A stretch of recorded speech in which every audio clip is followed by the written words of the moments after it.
ونؤمن به ونتوكل عليه ونعوذ بالله من شرور أنفسنا ومن سيئات أعمالنا صلى الله تعالى عليه وعلى آله وأصحابه وبارك وسلم تسليما كثيرا أما بعد. قال الله سبحانه وتعالى: إن الشيطان لكم عدو مبين. صدق الله المولانا العظيم وصدق رسوله النبي الكريم ونحن على ذلك لمن الشاهدين والشاكرين والحمد لله رب العالمين. আল্লাহ সুবহানাহু ওয়া তাআলার দরবারে অসংখ্য শুকরিয়া আদায় করছি যে মহান রব্বুল ইজ্জা ওয়াল জালাল আমাদেরকে সালাতুজ যোহর আদায়ের পরে কোরআন এবং সুন্নাহর আলোচনায় বসবার তৌফিক দান করেছেন। এজন্য আমরা হৃদয়ের গভীর থেকে দরবার ইলাহিতে শুকরিয়া আদায় করছি। আলহামদুলিল্লাহ আলহামদুলিল্লাহ। গতকাল আমরা কোরআনুল কারীমের 1.5 পারা তেলাওয়াত শুনেছি, অর্থাৎ 8 নম্বর পারার শেষ আধা এবং 9 নম্বর পারা পূর্ণ তেলাওয়াত শুনেছি। এই তেলাওয়াতকৃত আয়াতে কারিমাগুলোর মধ্যে আল্লাহ সুবহানাহু ওয়া তাআলা মানুষদেরকে শয়তান থেকে বিশেষভাবে সতর্ক করেছেন, খুব কঠোরভাবে সতর্ক করেছেন যে শয়তানকে তোমরা চিনো, যার কারণে তোমরা জাহান্নামী হয়ে যাবে।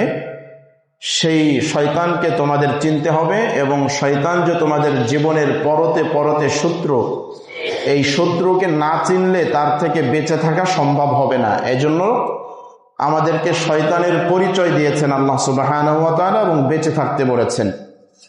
কোরআনুল কারীমের অনেক জায়গায় এই আয়াতগুলো নাজিল হয়েছে, ইন্নাশ শাইতানা লাকুম আদুউম মুবিন, যে হে মুমিন দল, হে মানুষেরা, তোমাদের চূড়ান্ত দুশমন, চূড়ান্ত শত্রু হলো শয়তান। যত ধরনের অন্যায় কাজ আমরা করি, জাহান্নামের কাজগুলো আমরা করি, এই সবগুলো করার পেছনে যে ইন্ধন দেয়, ওয়াসওয়াসা দেয়, সে হলো শয়তান। এজন্য আল্লাহ সুবহানাহু ওয়া তাআলা এক আয়াতে বলেছেন, ইয়া আইয়ুহাল্লাযীনা আমানু দুখুলু ফিস সিলমি কাফা ওয়া লা তাত্তাবিউ খুতুওয়াতিশ শাইতান। হে মুমিনগণ, তোমরা ইসলামের মধ্যে পরিপূর্ণ প্রবেশ করো, একেবারে 100% ইসলাম মেনে চলো। এরপরে আল্লাহ কি বললেন? ওয়ালা তাত্তাবিউ খুতুওয়াতিশ শাইতান, খবরদার শয়তানের পদাঙ্ক অনুসরণ করবে না, শয়তানের পথে চলবে না। শয়তান কিন্তু তোমাদেরকে জাহান্নামের দিকে নিয়ে যাবে। তাহলে আমরা পরিপূর্ণ ইসলাম মানতে পারি না শয়তানের কারণে। শয়তান আমাদেরকে পরিপূর্ণ ইসলাম মানতে দেয় না। না হলে ইসলাম খুব মজার পথ, যেই পথে চললে আমি আপনি জান্নাতে যেতে পারবো, সেই পথে আমি আপনি, আমার পরিবার, আপনার পরিবারের সবাই চলতে চায়, কিন্তু শয়তান আমাদেরকে ইসলামের উপর থাকতে দেয় না। শয়তান এমন এক সত্তা যে সে যে কোনো পরিবেশে যে কোনো ব্যক্তিকে ধোঁকা দিতে পারে। শয়তানকে আল্লাহ সেই শক্তি দিয়েছে, সে আপনার আমার রক্তে মিশে যেতে পারে, আমার আপনার মস্তিষ্কে পৌঁছাতে পারে। এই ক্ষমতা আল্লাহ শয়তানকে দিয়েছে। এবং দেখেন, যত ভালো পরিবেশ হোক না কেন, সেইখানে শয়তান ঢুকতে পারে, যেতে পারে। মনে করেন বাইতুল্লাহর মতো পবিত্র জায়গা কিন্তু পৃথিবীতে আর নাই, সামনে কাবা শরীফ, সেইখানেও দেখবেন কিছু মানুষ শয়তানের ধোঁকায় পড়ে গেছে, মানে শয়তান ওখানেও যায়। মসজিদে নববীর চেয়ে ভালো জায়গা তো আর পৃথিবীতে নাই, ওই মসজিদে নববীতেও শয়তান প্রবেশ করে। আবার ধোঁকা কাকে দেয়? শুধু আপনাদেরকে না, শয়তান সবাইকে ধোঁকা দেয়। ইমাম সাহেব, খতিব সাহেব, মুহাদ্দিস সাহেব, পীর সাহেব, সাধারণ মানুষ, সবার কাছে শয়তান যায় এবং তাকে ধোঁকা দেওয়ার চেষ্টা করে। শয়তানের কাজই ইসলামের পথ থেকে জাহান্নামের পথে নেওয়া। তাহলে শয়তানকে আল্লাহ এত শক্তি দিয়েছে, যে কোনো পরিবেশে সে যেতে পারে, যে কোনো ব্যক্তির কাছে যেতে পারে, এবং যে কোনো ব্যক্তির কাছে গিয়ে যে কোনো ওয়াসওয়াসা সে দিতে পারে, কাকে কি দিয়ে বুঝালে সে শয়তানের পথে যাবে, এই পলিসিগুলো শয়তানের খুব ভালো জানা আছে। দেখেন, আমাদের আদি পিতা আদম আলাইহিস সালাম এবং আমাদের আম্মাজান হাওয়া আলাইহিস সালাম, ওনারা তো ছিলেন জান্নাতে। জান্নাতের চেয়ে ভালো পরিবেশ তো আর কিছু নাই, জান্নাতের চেয়ে পবিত্র জায়গা তো আর কিছু নাই, আল্লাহর খুব কাছাকাছি। তো আদম আলাইহিস সালামকে যখন সৃষ্টি করা হলো এবং শয়তানকে বলা হলো যে উসজুদু লি আদম, যে তুমি ফেরেশতাদেরকে আল্লাহ নির্দেশ দিলেন যে তোমরা সবাই আদমকে সিজদা করো। ফাসাজাদাল মালাইকাতু কুল্লুহুম আজমাউন ইল্লা ইবলিস, সবাই সিজদা করলো কিন্তু ইবলিস সিজদা করলো না। তো ইবলিস সিজদা না করার পেছনে যুক্তি দেখানো যে আমি আগুনের তৈরি, আদম মাটির তৈরি, তো যুক্তিতে ধরে না যে আমি আদমকে সিজদা করব। তো আল্লাহ বললেন এটা আমার নির্দেশ ছিল, তোমাকে আমি নির্দেশ করেছি আদমকে সিজদা করতে, এখানে কোনো যুক্তি দেখা দরকার ছিল না। যেহেতু তুমি যুক্তির পেছনে পড়ে আদমকে সিজদা করো নাই, সেহেতু আমার বানানো জান্নাতে তুমি থাকতে পারবা না। ক্বালা ফাখরুজ মিনহা ফাইন্নাকা রাজিম, আল্লাহ বললেন তো তুমি যুক্তির পেছনে পড়ছো, আমার জান্নাত থেকে তুমি বের হয়ে যাও। শয়তানকে জান্নাত থেকে বের করে দেওয়া হলো। তখন শয়তান কিছু কথা বলেছিল, লা উযায়্যিনান্না লাহুম ফিল আরদি ওয়া লা উগবিয়ান্নাহুম আজমাইন, বলছে আল্লাহ জান্নাত থেকে তো বের করে দিলেন, ঠিক আছে আমিও চ্যালেঞ্জ করে গেলাম, আপনার সব বান্দাকে আমি পথভ্রষ্ট করব, সব বান্দার কাছে আমি যাব, ইল্লা ইবাদাকা মিনহুমুল মুখলাসিন, হ্যাঁ যাদের ইখলাস আছে, ঈমানি শক্তি আছে, তাদের কাছে আমি যাব, কিন্তু তাদেরকে কিছু করতে পারবো না। তবে আমি যেই আদমের কারণে, মানুষের কারণে জান্নাত থেকে বের হলাম, আমিও চ্যালেঞ্জ করলাম এই মানুষকে আমি জান্নাত থেকে বের করে ছাড়বো। তো চিন্তা করেন, আদম আলাইহিস সালাতু ওয়াস সালাম জান্নাতে বসবাস করেন, আল্লাহ তাকে বসবাসের অনুমতি দিলেন। এরপরে আল্লাহ শুধু একটা কথা বললেন, লা তাকরাবা হাযিহিশ শাজার, আদম জান্নাতে অনেক গাছ আছে, অনেক ফল আছে, তোমার যেখানে ইচ্ছা যাও, কিন্তু কি করো না, একটা গাছের কাছে যেও না। জান্নাতের গাছের সংখ্যা কত জানেন? ট্রিলিয়ন ট্রিলিয়ন গাছ, বেগাইরে হিসাব গাছপালা, লক্ষ লক্ষ প্রজাতির গাছপালা আছে জান্নাতে। এই জন্যই জান্নাতকে জান্নাত বলা হয়। জান্নাত বলা হয় যেটা সাজানো গোছানো একেবারে সবুজ শ্যামল, সেই জায়গাকে জান্নাত বলা হয়। বাগ বাগিচাকে জান্নাত বলা হয়। তো জান্নাতকে জান্নাত বলার অর্থ হলো সেটা গাছপালা দিয়ে সাজানো একটা জায়গা, কোটি কোটি ধরনের গাছ আছে। তো আল্লাহ এই কোটি কোটি ধরনের গাছ থেকে আদম আলাইহিস সালাতু ওয়াস সালামকে বললেন একটা গাছের কাছে যাবা না, বাস একটা গাছের কাছে না গেলেই হতো। শয়তান এই সুযোগটাকে কাজে লাগালো যে হ্যাঁ, আদমকে যেহেতু নিষেধ করছে, আমি আদমকে ওই গাছের কাছে নিয়ে ছাড়বো। তো শয়তান বারবার গেল। দেখেন আল্লাহ এখানে বলছেন ফাওয়াসওয়াসা লাহুমা শাইতান, এই যে সুযোগটা পেয়েছে আদম আলাইহিস সালামের কাছে গিয়ে শয়তান বারবার বলল। ওয়াসওয়াসা মানে হলো একের পর এক যাওয়া। একবার আসছে আদম আলাইহিস সালামের বিষয়টা এমন হয় নাই যে ওনাকে আল্লাহ গাছের কাছে যেতে নিষেধ করছে আর শয়তান যে বলছে যে আদম তুমি গাছের কাছে যাও, আর আদম আলাইহিস সালাম চলে গেছেন, একবারেই এরকম হয় নাই, প্রথমবারেই তিনি যান নাই। ওয়াসওয়াসা শব্দের অর্থ হলো অগণিতবার আসা।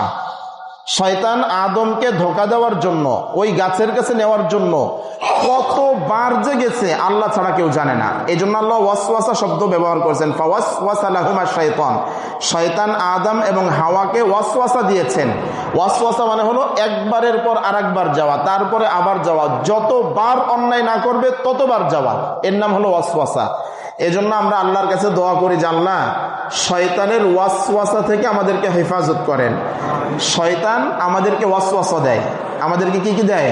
ওয়াসওয়াসা দেয়। কোন জায়গায় ওয়াসওয়াসা দেয় কোন তো? শয়তান কোন জায়গায় ওয়াসওয়াসা দেয়? এটা কিন্তু আমরা দৈনিক তেলাওয়াত করি, আল্লাযী ইউওয়াসওয়িসু ফি সুদুরিন নাস। এই যে আমরা যে তেলাওয়াত করি, আল্লাহ বলছেন শয়তান তোমাদের কাছে আসে এবং তোমাদেরকে ওয়াসওয়াসা দেয়। কোথায় ওয়াসওয়াসা দেয়? ফি সুদুরিন নাস, মানুষের কলিজার মধ্যে, বুকের মধ্যে, কলবের মধ্যে সে ওয়াসওয়াসা দেয়। আগে কলবের মধ্যে একটা জিনিস ঢুকায় যে তোমার এই জিনিসটা করা উচিত, খারাপ জিনিসটা, ভাব করে আপনাকে টেনে নিয়ে যায় না যে আসো খারাপ পথে আসো। সে আগে খারাপের যুক্তি দেখায় যে এই কাজটা খুব কঠিন কিছু না, খারাপ কিছু না, একেবারে নাজায়েজ না, এগুলো করলে হয়তো একটু খারাপ হতে পারে, তুমি আসো। আস্তে আস্তে আস্তে আস্তে করে আপনাকে একেবারে জাহান্নামের পথে নিয়ে যাবে। তো আদম আলাইহিস সালামকে হুট করে যে বলেন, আদম ওই গাছের কাছে যাও, আল্লাহ যে গাছের কাছে যাইতে নিষেধ করছে ওই গাছের কাছে তুমি যাও। আর আদম আলাইহিস সালাম শয়তানের একবারের কথা শুনে গেছেন তা না, ফাওয়াসওয়াসা, প্রথম গেছে আদম ওই গাছের কাছে আসো, বলছে না আল্লাহ নিষেধ করছে যাব না। আবার গেছে, আবার গেছে, আবার গেছে, কোটি কোটি বার গেছে আদমের কাছে। আদম আলাইহিস সালাম কোনোবার যান নাই। তো শয়তান তখন কিছু প্ল্যান পরিকল্পনা করলো যে কি বললে আদম যাবে ওই গাছের কাছে। এমন একটা যুক্তি আদমের সামনে পেশ করতে হবে, যেই যুক্তিটা পেশ করার সাথে সাথে আদম ওই গাছের কাছে যাবে, এরকম একটা যুক্তি আগে দাঁড় করাতে হবে। তো শয়তান একটা যুক্তি বের করলো। কি বের করলো? যুক্তিটা বের করলো যে দেখো, তোমাকে আল্লাহ যে ওই গাছের কাছে যেতে নিষেধ করছে, কেন জানো? বলছে না, কেন তো জানি না। বলছে যে তুমি তো মানুষ আদম, আর আদমের ব্যাপারে আল্লাহর ঘোষণা হলো আদম মানুষ থাকবে দুনিয়ায়, এটাই আল্লাহর সিদ্ধান্ত যে মানুষ দুনিয়ায় থাকবে। আল্লাহ কোরআনের অন্য জায়গায় বলেছেন খলিফাতুল্লাহ ফিল আরদ, ওয়াইদ ক্বালা রাব্বুকা লিল মালাইকাতি ইন্নী জাইলুন ফিল আরদি খলিফা। আল্লাহ বলছেন আমি মানুষ নামক একটা জ্ঞাতি গোষ্ঠীকে দুনিয়ায় পাঠাবো দুনিয়া পরিচালনার জন্য। দুনিয়ায় গিয়ে যেন আমার রাজত্বের কথা বলে, আল্লাহর কথা বলে, এই জন্য আমি মানুষদেরকে দুনিয়ায় পাঠাবো। তা আদম আলাইহিস সালাম বলল, আদম আলাইহিস সালামকে শয়তান গিয়ে বলল যে আদম তোমাকে আল্লাহ বানাইছে কোন জায়গার জন্য? দুনিয়ার জন্য। কয় হ্যাঁ দুনিয়ার জন্য, এটা তো আল্লাহই বলছে। তো বলছে তুমি এখন আসো কোথায়? কয় জান্নাতে। তাহলে তোমার বানাইছে তো দুনিয়ার জন্য, তোমাকে জান্নাতের জন্য তো বানাই নাই আল্লাহ। তো আদম আলাইহিস সালাম বললেন হ্যাঁ কথা তো ঠিক, আল্লাহই তো বলছেন যে দুনিয়ার জন্য আমাকে বানানো হয়েছে। তো এখন শয়তান বলল আদম তুমি কি জান্নাতে থাকতে চাও? বলল হ্যাঁ জান্নাতে থাকতে চাই আমি। তখন শয়তান বলল দুইটা অপশন আছে। কি অপশন? আও তাকুনা মালাকাইন আও তাকুনা মিনাল খালিদিন, হয় তোমাকে ফেরেশতা হতে হবে এই জান্নাতে যদি চিরদিন থাকতে চাও। ফেরেশতা হওয়া তো সম্ভব না, যেহেতু আল্লাহ তোমাকে মানুষ বানাইছে, অতএব মানুষের জায়গা দুনিয়া, ফেরেশতা ছাড়া জান্নাতে কেউ থাকতে পারবে না, অতএব তুমি কিন্তু জান্নাতে থাকতে পারবে না, তুমি ফেরেশতা না। আর একটা অপশন বাকি আছে। কি অপশন? আও তাকুনা মিনাল খালিদিন, ওই যে গাছটার কাছে আল্লাহ যাইতে তোমাকে নিষেধ করছে ওইটা হলো শাজারাতুল খুলদ। ওটা এমন একটা গাছ যেই গাছের কাছে কেউ যদি একবার যায় তাকে আর জান্নাত থেকে বের করার ক্ষমতা আল্লাহরও নাই, নাউজুবিল্লাহ, আল্লাহ আর বের করতে পারবে না। তাহলে জান্নাতে থাকার জন্য দুইটা অপশন, আও তাকুনা মালাকাইন, হয় তোমাদের দুইজনকেই ফেরেশতা হতে হবে, সেটা সম্ভব না কারণ আল্লাহ তোমাদেরকে মানুষ বানাইছে। তাহলে একটা অপশন চলে গেল। এখন জান্নাতে থাকার জন্য অপশন আছে আরেকটা, সেটা হলো ওই গাছের কাছে যেতে হবে যেই গাছের কাছে যাইতে আল্লাহ নিষেধ করছে। এই গাছটা হলো শাজারাতুল খুলদ, চিরঞ্জীব গাছ। এই গাছের কাছে গেলে তোমাকে আর আল্লাহ জান্নাত থেকে বের করতে পারবে না। না হলে এত কোটি কোটি গাছ রেখে আল্লাহ এই গাছের কাছে কেন যাইতে নিষেধ করবে তোমাকে? তো বুঝে দেখো, এই কথা বোঝানোর পরে আদম আলাইহিস সালাম কিন্তু তখনও কনফিউশন, সন্দেহের মধ্যে আছে যে শয়তানকে আসলে ঠিক বললো না মিথ্যা কথা বললো, যাবো কি যাব না, যাবো কি যাব না। তখন শয়তান আরেকটা পলিসি বের করলো, ওয়াকাসামাহুমা ইন্নী লাকুমা লামিনান নাসিহিন। শয়তান সাথে সাথে কসম করলো যে কসম করে বলছি আমি কিন্তু তোমার ভালো চাই, ইন্নী লাকুমা লামিনান নাসিহিন। অনেক সময় আপনি আপনার বন্ধুকে একটা কথা যদি বলেন, বন্ধু সন্দেহের মধ্যে পড়ে যে বন্ধু বলছে যাবো কি যাব না, করবো কি করবো না, তখন সে বলে যে বন্ধু কসম করে বললাম তোর জন্য এটা ভালো হবে, আমি কিন্তু তোর কল্যাণ চাই, খারাপ চাই না, আমি ভালো চাই, তো তুই আরেকবার বুঝে দেখ তুই যাবি কি যাবি না। সেই কাজটাই শয়তান করলো, ওয়াকাসামাহুমা, কসম করে ফেললো। আদমকে বললো যে আদম তুমি আমাকে অবিশ্বাস করো না, ইন্নী লাকুমা লামিনান নাসিহিন, আমি তোমাদের দুইজনেরই ভালো চাই যাতে তোমরা জান্নাতে চিরদিন থাকতে পারো, সেই কথাটা বোঝানোর জন্য আমি আসছি। আসো গাছের কাছে আসো, আসো একবার এসে দেখো। তো কি করলেন? শেষ পর্যন্ত এই ওয়াসওয়াসায় পড়ে গেলেন আদম আলাইহিস সালাম এবং হাওয়া আলাইহিস সালাম। শয়তানের যুক্তির কাছে তারা হার মানলেন। হার মেনে শেষ পর্যন্ত এই যে কালজয়ী ভুলটা, ঐতিহাসিক ভুলটা আদম আলাইহিস সালাম এবং হাওয়া আলাইহিস সালাম করে ফেললেন, ওই গাছের কাছে চলে গেলেন।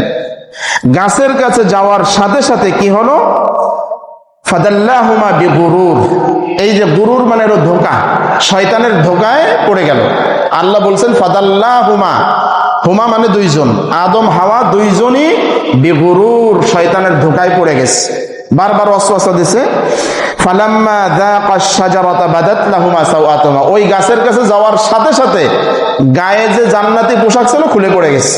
আদম হাওয়া দুইজন উলঙ্গ হয়ে গেছেন, জান্নাতের পোশাকটা আর নাই। এখন তো কান্নাকাটি শুরু হয়ে গেছে, দুইজনই বলছে না ভুল করে ফেলছে, শয়তান আর নাই। ওই যে গাছের কাছে নেওয়ার পরে আর শয়তানকে আশপাশে দেখে না, শয়তান উধাও চলে গেছে। এখন তো কান্নাকাটি শুরু হয়ে গেছে। আল্লাহ বললেন সর্বনাশ, কি করছো তুমি? আমি নিষেধ করলাম এই একটা গাছের কাছে যেও না, তুমি কেন গেলা? তো উনি আর যুক্তি দেন না, উনি বলছে ক্বালা রাব্বানা যালামনা আনফুসানা ওয়া ইল্লাম তাগফির লানা ওয়া তারহামনা লানাকুনান্না মিনাল খাসিরিন। আল্লাহ কেন গেছি তার বলার দরকার নাই, কি জন্য গেছি তা তো বুঝে ফেলছি। শয়তান যে ভুল করার চ্যালেঞ্জ করছিল, ভুল করে ফেলছে।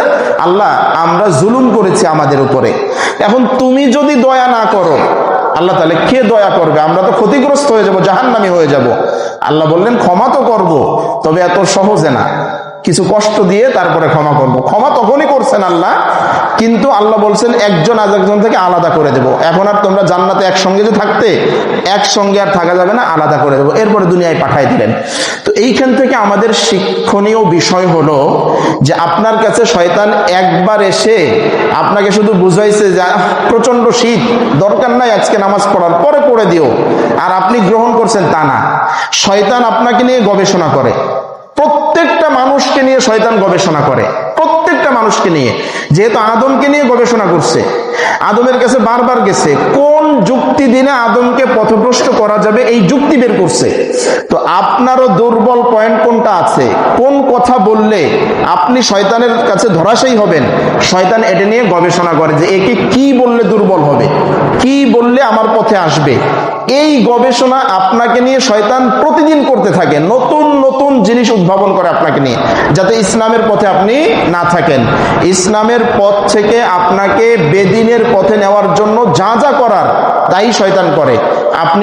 আপনাকে এসে বলবে না যে তুমি নামাজ পড়ো না। যে লোকটা 5 ওয়াক্ত নামাজ পড়ে, ওই লোকটাকে এসে বলবে না তুমি নামাজ পড়ো না। তাকে এমন সূক্ষ্মভাবে এসে ধোঁকা দেবে যে সে বুঝতেও পারবে না। আমাকে দিয়ে শয়তান এই ভুল করাবে না যে তুমি জনসম্মুখে সিগারেট খাও, এই ভুল আমাকে দিয়ে করাবে না। এই ভুল আমাকে দিয়ে করাবে না যে তুমি জনসম্মুখে একজনকে পিটাও, কারণ শয়তান জানে এগুলো আমি করব না। এগুলো কেন করব না? করব না হলো তখন আমার চাকরি থাকবে না, আমার ইমামতি চলে যাবে। এই জন্য আমাকে দিয়ে ওই ভুল করাবে না, আমাকে দিয়ে সূক্ষ্ম ভুল করাবে যা মানুষের সামনে আসবে না। আমাকে নিয়েও শয়তান গবেষণা করে। এজন্য শয়তান থেকে আল্লাহ বলছে ইয়া আইয়ুহাল্লাযীনা আমানু দুখুলু ফিস-সিলমি কাফা, হে ঈমানদারেরা ইসলামের মধ্যে 100% ঢুকো। ওয়ালা তাত্তাবিউ খুতুওয়াতিশ শাইতান, খবরদার শয়তানের কুমন্ত্রণায় তোমরা পা দিও না। এখন শয়তান যদি এত শক্তিশালী হয়, তার থেকে কি বাঁচা যাবে না? অবশ্যই বাঁচা যাবে, বাঁচার পথ অবশ্যই আছে, অবশ্যই আছে। সেটা হলো আল্লাহর কাছে যে কোনো অন্যায় হয়ে গেলে, মানুষ ভুল করবেই, ভুলের ঊর্ধ্বে কোনো মানুষ না, মানুষ ভুলে যাবে। তো ভুল হয়, আল্লাহর নবী সাল্লাল্লাহু আলাইহি ওয়াসাল্লাম বলছেন কুল্লু বানি আদম খাত্তাউন, সব মানুষের ভুল হয়। ওয়া খায়রুল খাত্তাইনা আত-তাওয়াবিন, সবচেয়ে উত্তম ভুলকারী ওই মানুষটা যার ভুল হওয়ার সাথে সাথে তওবা করে ফেলে। আপনি বুঝতে পারছেন যে এই জিনিসটা আমার আসলে ভুল হয়ে গেছে, অন্যায় হয়ে গেছে, আপনি সাথে সাথে আল্লাহর কাছে তওবা করেন। ওই যে আদম যখন বুঝলো যে ভুল হয়ে গেছে, সাথে সাথে বলল রব্বানা যালামনা আনফুসানা, আল্লাহ আমি ভুল করছি, আর কিচ্ছু বলতে চাই না। কে করছে কাউকে দোষ না দিয়ে আমি আমার ভুলটা স্বীকার করে নিয়েছি। আল্লাহ ভুলটা আমার, আমি ভুল স্বীকার করলাম, আপনি আমাকে মাফ করে দেন। তো এইটাই আমাদের শিক্ষা, যে আমরা কি করব, ভুল হয়ে গেলে সাথে সাথে আমরা আল্লাহর কাছে তওবা করে নেব। আপনি যদি তওবা করেন, তো সবচেয়ে বেশি বেজার হয়, কষ্ট পায় শয়তান। মনে করেন আপনি 20 বছর খারাপ পথে ছিলেন, 40 বছর শয়তানের পথে ছিলেন। এখন এই 40 বছর পরে এসে আপনার ভুল ভাঙছে যে না আমি আসলে ভুল করছি, এখন আপনি কি করলেন? আপনি একদিন এসে 2 রাকাত নামাজ পড়ে হাতটা উপরের দিক তুলে চোখের পানি ফেলে দিলেন যে আল্লাহ 40টা বছর ভুল করছি, আল্লাহ ভয়ের কিছু নাই যে আল্লাহ এত বড় পাপী আমি, আমাকে কি আল্লাহ ক্ষমা করবে? আরে আপনি একবার আসেন না, শুধু আল্লাহ চায় আপনি একবার আসেন। সাআলাকা ইবাদি, বান্দা যদি আমাকে একবার ডাকে, অতীতের একটা গ্রামারের বিষয়, আল্লাহ বলেন আমার বান্দা যদি আমাকে মাত্র একবার ডাকে, ফাইন্নি করিব, আমার বান্দা আমাকে কাছে পাবে, উজিবু দাওয়াতাদ দাঈ ইযা দাআন, আমার বান্দা একবার ডাকলে ওই একবারের ডাকের সাড়া আমি আল্লাহ নিজেই দিয়ে থাকি। সুবহানাল্লাহ। তো আপনি একবার আল্লাহকে ডাক দেবেন। 40 বছর অন্যায় করছেন, এই 40 বছর 50 বছর, এখন আপনার বয়স 80 বছর হয়ে গেছে, 80 বছর হয়তো আপনি ভুল করছেন, 80 বছর পরে আপনার ভুল ভাঙছে, বুঝতে পারছেন, তওবা করলেন আল্লাহর কাছে, চোখের পানি ছেড়ে দিয়ে হৃদয়ের গভীর থেকে ডাক দিলেন, আল্লাহ যা করছি ভুল করছি, আল্লাহ তুমি মাফ করে দাও। এই 80 বছরের জীবনের গুনাহ আল্লাহ মাফ করে দিবেন আপনার এক ডাকে।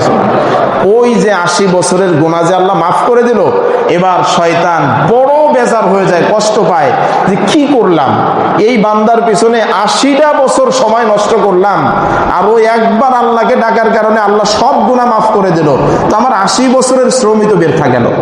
এই জন্য শয়তান থেকে বাঁচার জন্য তওবার বিকল্প আর কিছু নাই, খুব বেশি পরিমাণ আল্লাহর কাছে তওবা করতে হবে। সর্বশেষ, আমরা যদি তওবা করে আল্লাহর কাছ থেকে মাফ না নিতে পারি, তাহলে কিয়ামতের দিন 2টা অবস্থা হবে, কিছু মানুষ হবে জান্নাতি, কিন্তু কিছু মানুষ হবে জাহান্নামী। তার আলোচনা আল্লাহ করেছেন। শয়তানের আলোচনার পরে আল্লাহ জান্নাতি আর জাহান্নামীর আলোচনা করেছেন।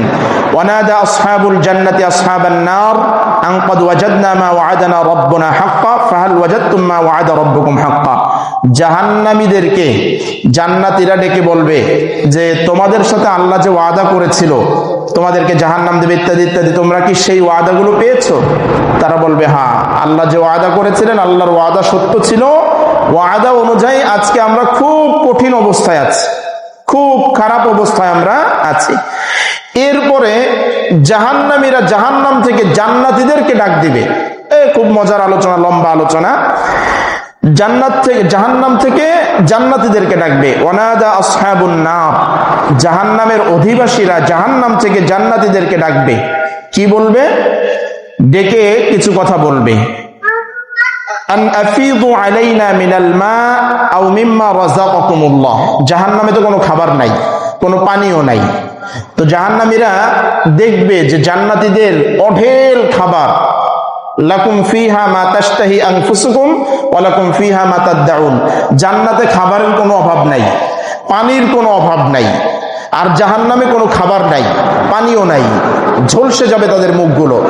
তখন তারা জান্নাতীদেরকে আহ্বান করবে, ডাকবে যে ও জান্নাতীরা, তোমাদের অনেক খাবার দাবার আছে, অনেক পানিও আছে, তোমাদের তো কোনো অভাব নাই।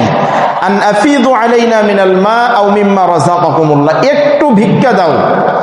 আর প্রাণে বাঁচে না, তোমাদের জান্নাতে আল্লাহ যে খাবারগুলো দিয়েছে আর যে পানিও দিয়েছে, ওইখান থেকে একটু পানি আমাদেরকে দাও, আমাদের তো পিপাসায় জীবনটা চলে যাচ্ছে, ক্ষুধার যন্ত্রণা আর সহ্য করতে পারছি না, একটু খাবার তোমরা আমাদেরকে দাও। জান্নাতি যত আপনজন হোক, একসঙ্গে চলছেন ফিরছেন, কেউ জাহান্নামী কেউ জান্নাতি, চিনবে বুঝবে, কিন্তু তারা বলবে ক্বালু ইন্নাল্লাহা হাররামাহুমা আলাল কাফিরিন। জান্নাতীরা বলবে দেখো, জান্নাতে আসলে খাবারের কোনো অভাব নাই, এটা সত্য কথা, তোমাদেরকে দিতে মনও চায়, কারণ দিলে তো আমার কমবে না। জান্নাত থেকে যদি খাবার জাহান্নামে পাঠাই, পানি দিই, তাহলে আমার খাবারের কোনো কমতি হবে না, কিন্তু দিতে পারবো না। কেন পারবো না? ইন্নাল্লাহা হাররামাহুমা আলাল কাফিরিন, সব জাহান্নামীর জন্য আল্লাহ জান্নাতের খাবার হারাম করে দিয়েছেন। তো আল্লাহ যেহেতু হারাম করে দিয়েছেন, আল্লাহর উপর দিয়ে আমরা মাতবারি করে তোমাদেরকে খাবার দিতে পারবো না। এরপরে কি হবে? এরপরে বাইনাহুমা হিজাব, তাদের মধ্যে পর্দা পড়ে যাবে, কেউ কাউকে দেখতে পারবে না। এই জন্য আমার প্রিয় দিনী ভাইয়েরা, যারা শয়তানের পথ অনুসরণ করবে, নিশ্চিত তারা জাহান্নামী হয়ে যাবে। কিয়ামতের দিন জাহান্নামে না পানিও থাকবে না কোনো খাবার থাকবে।